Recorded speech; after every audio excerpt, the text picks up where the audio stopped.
Good evening, students. Today I am going to start the second chapter of class 10 chemistry part.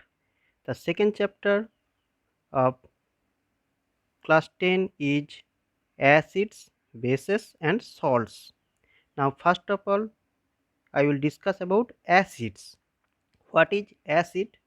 According to Arrhenius, the scientist Arrhenius, an acid is a substance which produces hydrogen ions when dissolved in water. That means the compound, when you put it in water, if it gives H plus ion, that is hydrogen ion, it will be called acid.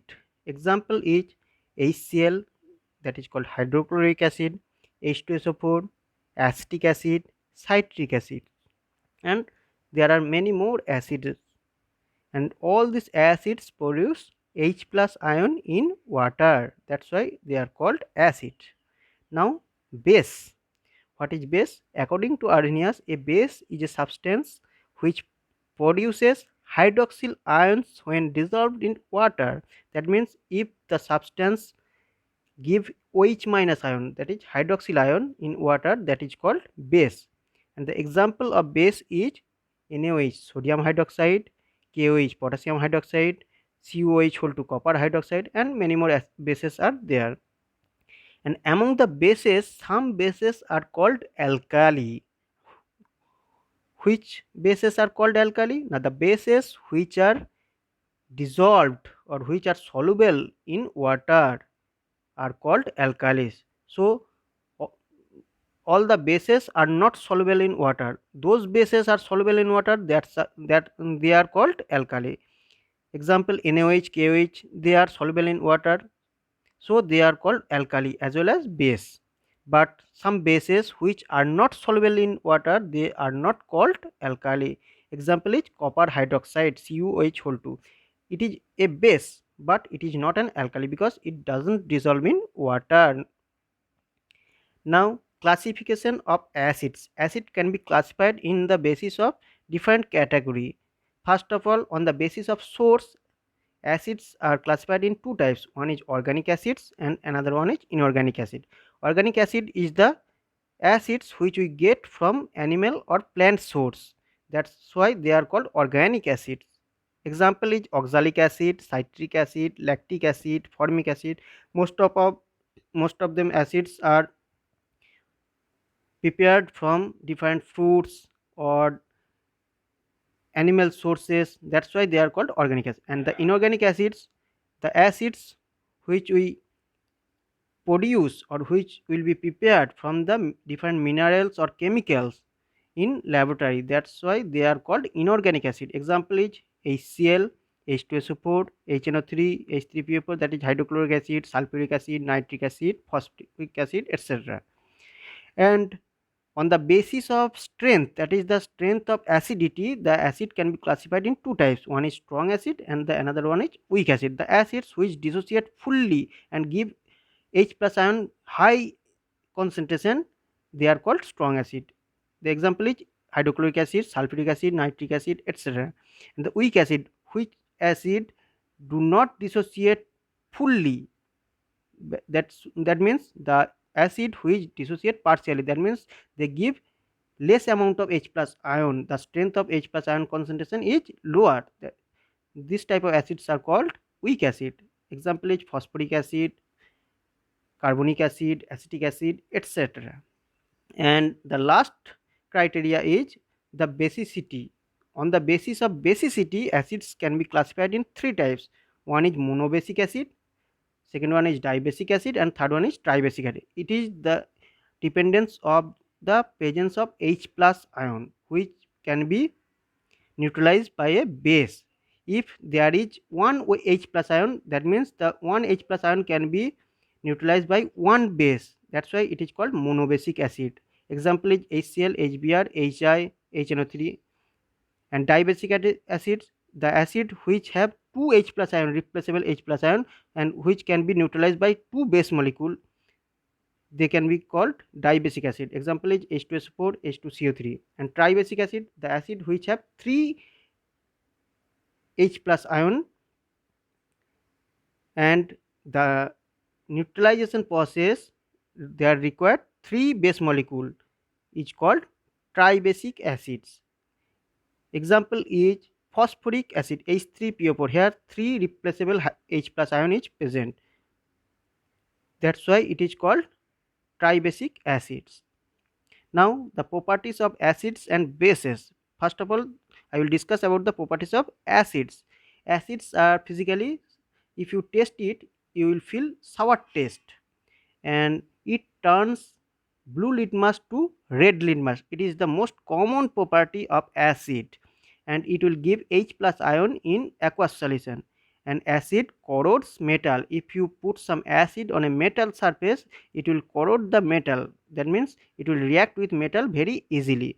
Now the most common property of acid is it turns blue litmus to red. You can see from this picture that if you take a lemon, we know that lemon contains citric acid, and if you put a blue litmus paper with the lemon juice, it will turns the blue litmus to red litmus. You can observe this experiment in your home also. Now different types of acids and their sources you should keep in mind for the exam purpose, that acetic acid present in vinegar, citric acid present in different types of orange and lemon, tartaric acid is present in tamarind, oxalic acid is present in tomato, and curd contains lactic acid, ant sting and nettle sting contain methanoic acid or formic acid. Now I will discuss about the property of bases. Bases are bitter in taste. If you taste it, you will feel bitter, and it turn red litmus to blue litmus. That means the reverse case is occurring. For acid, it will turn blue litmus to red, and base, it will turn blue litmus to red.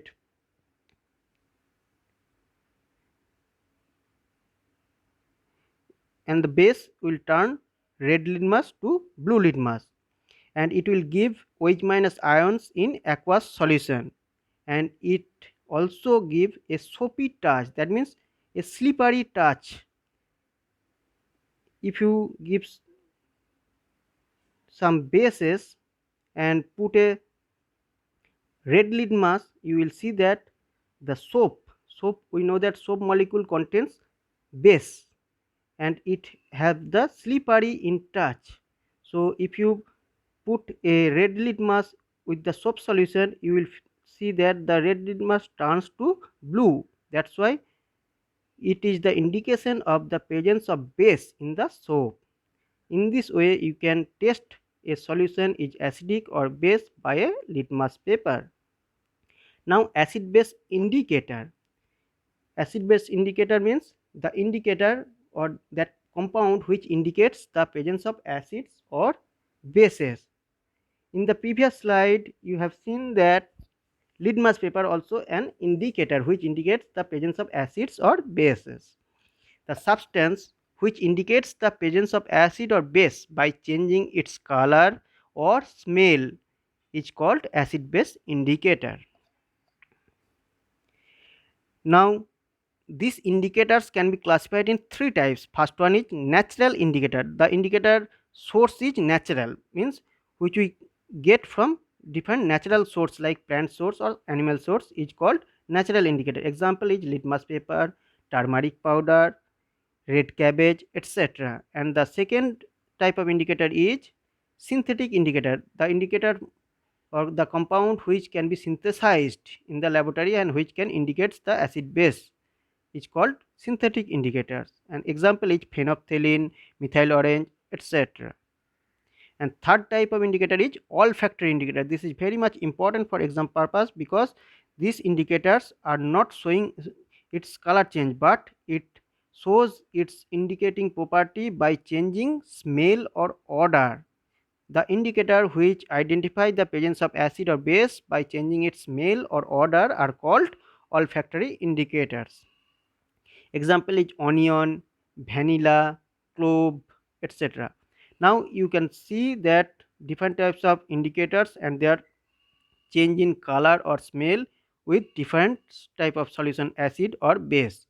Red litmus, you have seen that it changes its color to red in acid, and in base it changes to blue color. Turmeric normally it is yellow color. In acid it remains yellow color, but in base it becomes reddish brown color, and different types of color and smell can be seen. For olfactory indicator, onion have the pungent smell, we know that, and in acid medium it doesn't change its smell, but in base the smell vanishes. Vanilla also have unique smell, but it does not change its smell in acid medium, but the smell of vanilla vanishes in base medium. In this way, different types of indicator indicates the presence of acid or base. Now, chemical properties of acids and base. First of all, the reaction of acids and bases with metals. With metals, acids and base react to form salt and hydrogen gas. Suppose you take an example that hydrochloric acid, if it is taken and it reacts with zinc metal, then it will form a salt, zinc chloride, and hydrogen gas will be evolved. And if you take a base sodium hydroxide and if it reacts with zinc, it will also form a salt Na2ZnO2 along with a gas is produced, that is hydrogen gas.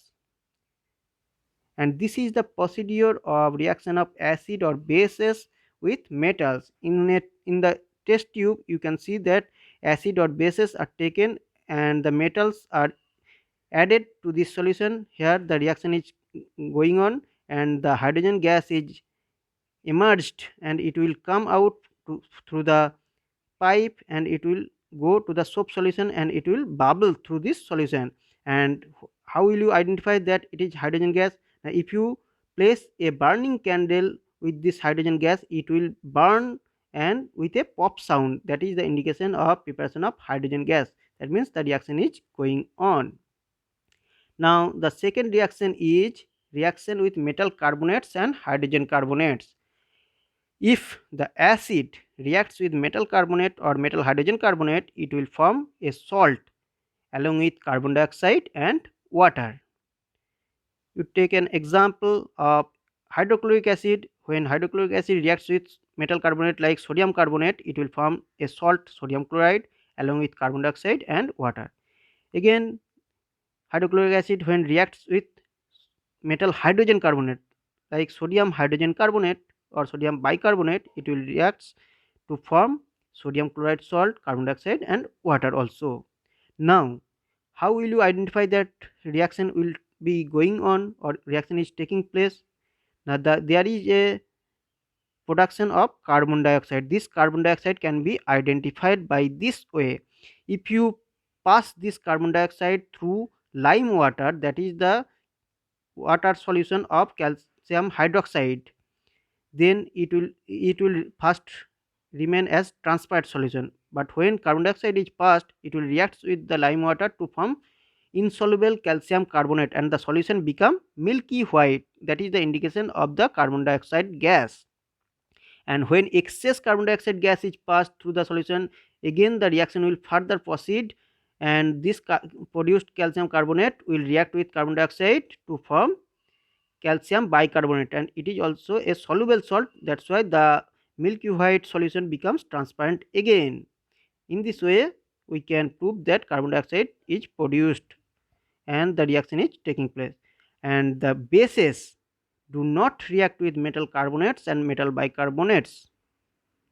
Now third reaction is neutralization reaction, that means the reaction between acids and bases with each other. We know that acid and base react with each other to form salt and water. So this type of reaction where an acid reacts with a base to form a salt and water is called neutralization reaction. So acid and base react with each other to form salt and water. This is the example. Sodium hydroxide is a strong base and HCl is a strong acid when reacts with each other to form a salt, sodium chloride, along with water. Now the reaction of metallic oxide with acid. If you take an example of metal oxide and reacts with an acid, it will form a salt and water. Suppose copper oxide, a metal oxide is taken and it will react with sulfuric acid, it will form copper sulfate and H2O. So copper sulfate is a salt and water is forming.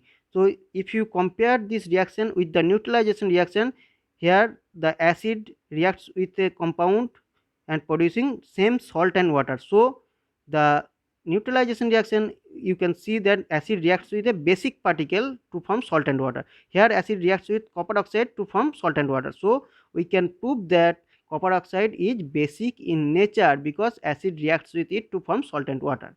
Again, the reaction of non-metallic oxide with base, if you take this example that calcium hydroxide is a base, if it reacts with carbon dioxide, a non-metallic oxide, it will again form salt and water. And again, if you compare this reaction with the neutralization reaction, you can see that the base reacts with a substance producing salt and water. So the substance, that is non-metallic oxide, is acidic in nature because base is reacting with it to form salt and water. So carbon dioxide is uh, acidic in nature, and copper oxide is metallic oxide is basic in nature, and non-metallic oxide is acidic in nature. Now pH scale, that is the measurement of acidity. What is pH scale? Now the scale by which the acidic strength of a compound can be measured is called pH scale, and it is measured by the formula pH equal to logarithm of reciprocal of hydrogen ion concentration, that means minus logarithm of hydrogen ion concentration. From this equation you can see that if the concentration of H plus ion increases, the pH value will be decreased, or if the H plus ion concentration is decreased, the pH value will be increased. From this pictorial diagram you can see that from pH 0 to 7 the strength of H plus ion is high and the strength of OH minus ion is low, and from pH 7 to 14 the strength of OH minus ion, that is the basic strength, is high and acidic strength is lower. And if you go from 0 to 14, the acidic strength or H plus ion concentration will be decreased and OH minus concentration will be increased. And in the reverse case also true. If you go from 14 to 0 pH, the concentration of OH minus ion decreases and the concentration of H plus ion increases. And the 7 pH is the neutral pH, where the concentration of H plus ion and OH minus ion are same. Now the universal indicator or pH paper. This is the indicator where all the pH range can be identified, or one paper also used which can show its color change at different pH. This is the color change from pH 0 to 14. It will show its different color. At very acidic pH, that is pH 0, it becomes highly red color, and the red color become dull and become orange with increasing pH, and at the neutral medium it becomes green color, and at the basic medium it becomes deep blue color. And different examples are there. Gastric juice, that is the secretion of acid from stomach for digestion purpose. This gastric juice having pH 1 to 2, and lemon juice having the pH 2.2, that is the acidic region pH. And pure water, we know that the pH having 7, that is the neutral. And our blood having pH slightly basic, that is 7.4. Milk of magnesia, that is the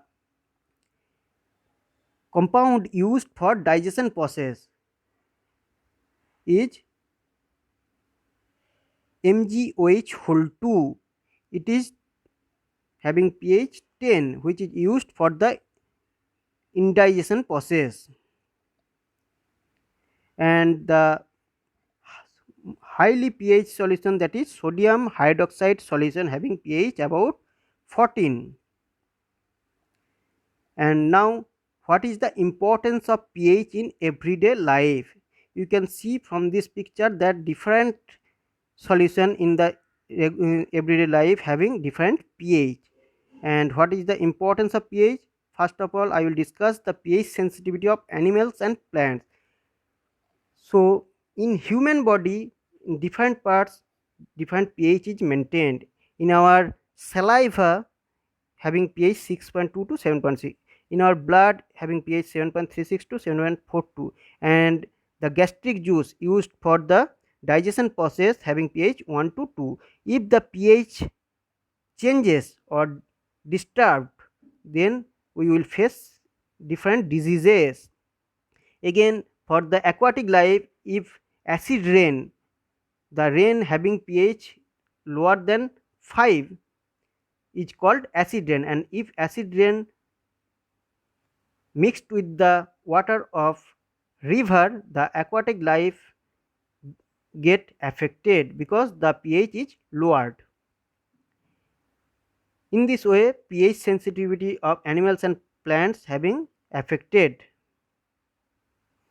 And pH in digestive system, I have discussed in the earlier that our body produces, or stomach produces, the gastric juice of pH 1 to 2, and if the pH of the gastric juice is less than 1.4, it becomes indigestion, and the acidic part becomes highly affecting the stomach, and it will make a irritation and pain in the stomach. And for this purpose, to neutralize the excess acid, we should use milk of magnesia, that is MgOH whole 2, or aluminum hydroxide LOH whole 3, to make the acid neutralize and the digestion process become perfect after taking this bases, mild bases, as the antacid. So in the digestive system, pH have a very important role. Now the pH dependence tooth decay. We know that in our mouth the saliva have the pH around 7.5, that is slight basic in nature, but if we take sweets or carbohydrate type food, then it will produce different acids like ethanoic acid, propanoic acid, butanoic acid, or lactic acid. These acids make an harmful effect on teeth because on the upper part of the teeth is containing the enamel, which is the calcium phosphate, and this calcium phosphate reacts with the different acids and it becomes soluble calcium salt, and the tooth become decayed and there is a cavity is formed. So tooth decay occurs on the basis of the pH. If the pH of the mouth is lowered, tooth decay occurs. For this purpose, we have to use the fluoride based toothpaste to recover the tooth decay. So pH have the important role for tooth decay. Now role of pH in blood. I have already told that our blood have the pH 7.36 to 7.42 is maintained. That means slightly basic pH is maintained in our blood. If the pH of our blood changes, we will face different diseases. Now the soil pH and plant growth. We know that different plant growth occurred in soil maintaining pH at neutral medium, that means at pH 7. If the pH of the soil is become acidic, that means lower the pH, or if the pH is higher than 7, then the growth process disturbed. So the soil pH is maintained at pH 7. If the pH of the soil become acidic, we should use calcium hydroxide, that is lime water, to maintain the pH. And if the pH of the soil becomes basic, we should replace the soil with acidic soil. In this way, the soil pH is maintained and plant growth is taking place in the proper way. And the last one is self protection of plants and animals through chemical warfare. We know that honeybee cuts, if you collect honey from their room, when honeybee cuts, they sting the sting is entered in our body and they produce methanoic acid or formic acid, and it will make an very much painful irritation in our body.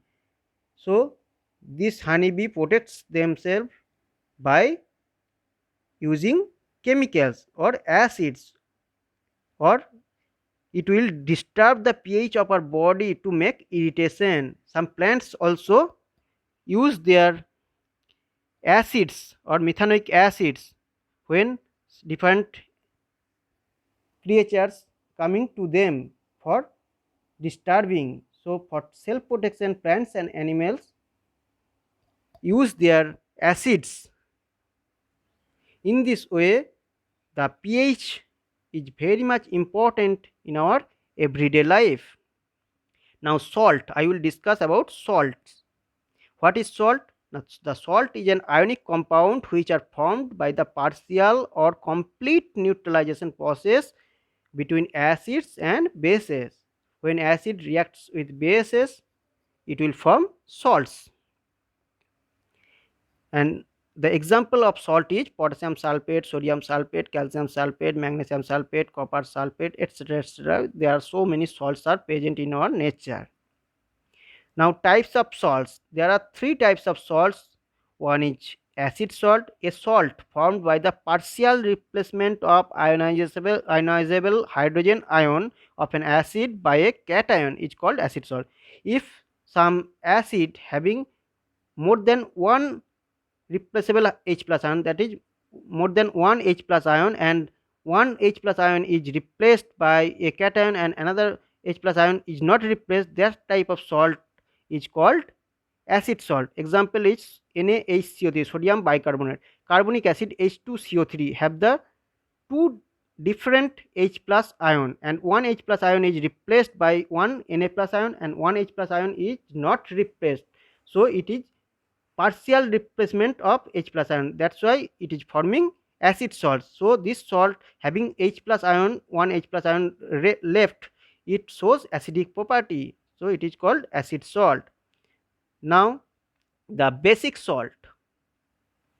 What is called basic salt? A salt formed by the partial replacement of hydroxyl ion of a base by anion is called basic salt. If some base having more than one OH minus ion and one OH minus ion is replaced and another OH minus ion is not replaced, the salt formed by this reaction is called basic salt. Example is PbOHNO3. Here PbOH whole 2 is a base, one OH minus ion is replaced by NO3 minus ion, that is anion. One anion is replacing one OH minus ion and another OH minus ion is not replaced, so it shows basic property. So this type of salt is called basic salt. And the last one is normal salt. If the complete replacement process is taking place between acids and base and the salt formed is called normal salt. Example is NaCl. Here HCl and NaOH, acids and base reacts with each other and all the H plus or OH minus ion is replaced and forming a salt is called normal salt. And some more example of normal salt is NaCl, Na2CO3, Na2SO4, Na3PO4, etc. Now common salt, a raw material for chemicals. Common salt is sodium chloride and it is prepared by the reaction between dilute sodium hydroxide, a base, and dilute HCl, an acid. So HCl reacts with NaOH to form NaCl, and this NaCl is used for preparation of different salts which is used in day-to-day life. First one is sodium hydroxide, bleaching powder, baking soda, washing soda, etc. And I will discuss it one by one. First of all, sodium hydroxide. It is prepared by the electrolysis of sodium chloride solution. If the saturated sodium chloride solution is taken, it is called brine solution. Saturated NaCl solution in water is called brine solution. If brine solution is taken and electrolysis process is taking place, then it will form sodium hydroxide along with chlorine gas and hydrogen gas.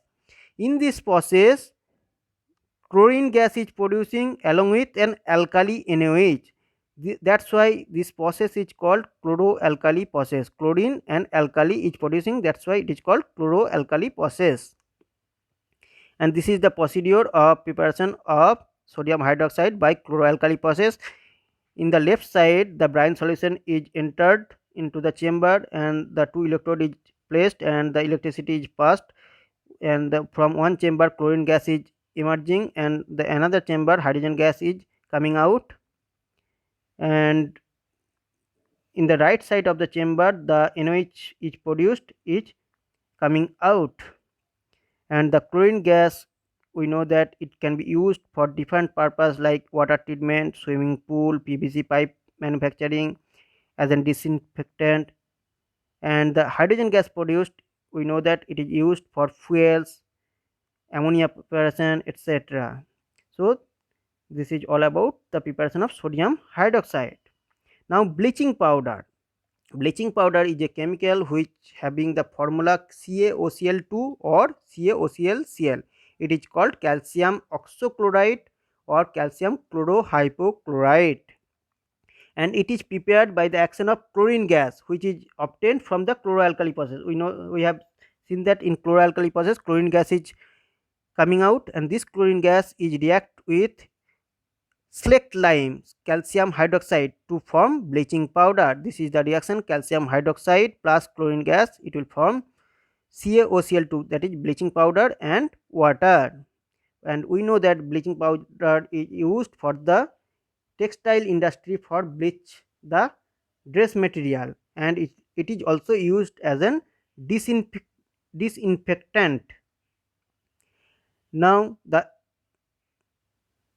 baking soda, the it also used as the cooking material, and it is prepared from sodium chloride also. And baking soda have the chemical formula NaHCO3 and name is sodium hydrogen carbonate, and it is prepared by the reaction of brine solution, that is saturated NaCl solution, with ammonia gas and carbon dioxide gas.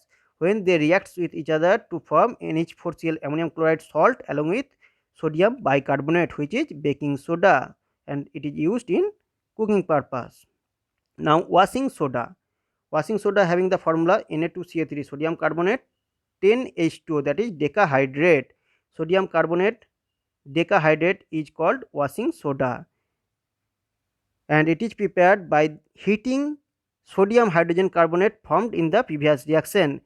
It is, if the sodium hydrogen carbonate is heated, it will form sodium carbonate, and this sodium carbonate is recrystallizes from water to form washing soda, that is sodium carbonate 10H2O decahydrate. And we know that washing soda is used for the washing purpose. Now I will discuss about one important compound, that is plaster of Paris. Plaster of Paris is a chemical which have the chemical formula CaSO4 half H2O. This half H2O is very much important. It is named as calcium sulfate hemihydrate, and it is produced by heating gypsum, that is calcium sulfate 2H2O. If gypsum is heated at 100 degree centigrade, it will lose its 1.5 molecule of water to form CaSO4 half H2O, that is plaster of Paris.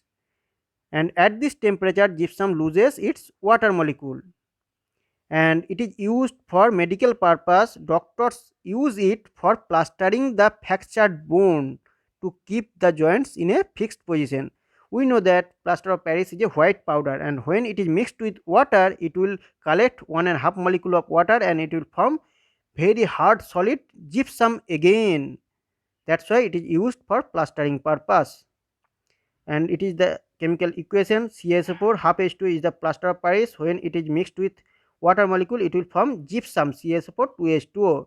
And in the reverse process, when gypsum is heated at around 100 degrees centigrade, it will form plaster of Paris. Now some crystalline salts having water of crystallization, you should keep in mind for different exam purpose the name and the chemical formula, that is globular salts having the formula Na2SO4 10H2O, washing soda having the formula Na2CO3 10H2O, gypsum have the chemical formula CSO4 2H2O, green vitriol FeSO4 7H2O, etc., etc. You should remind it. So that's all about this chapter, and in the next class I will discuss about the third chapter, that is metals and non-metals. Thank you all of you.